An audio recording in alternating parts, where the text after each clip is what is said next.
die ganze Welt gesehen, von Singapur bis Aberdeen.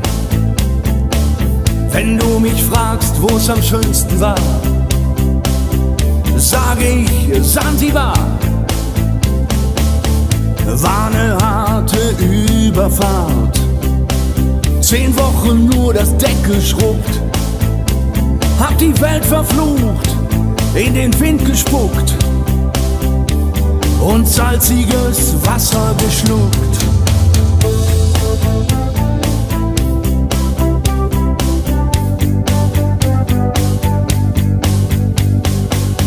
Als wir den Anker warfen, war es himmlische Ruhe und die Sonne stand senkrecht am Himmel.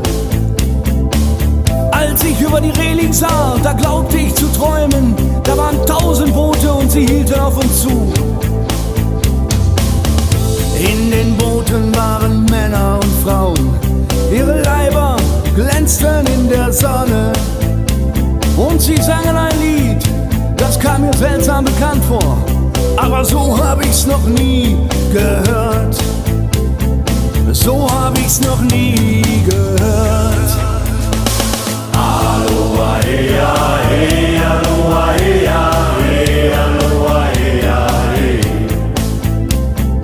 Aloha, ea, ea, aloha, ea, ea, aloha, ea, ea.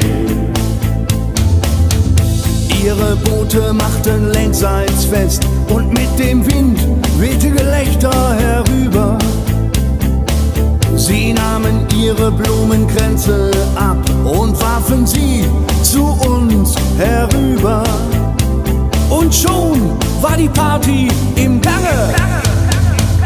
Aloha, ea, ea, aloha.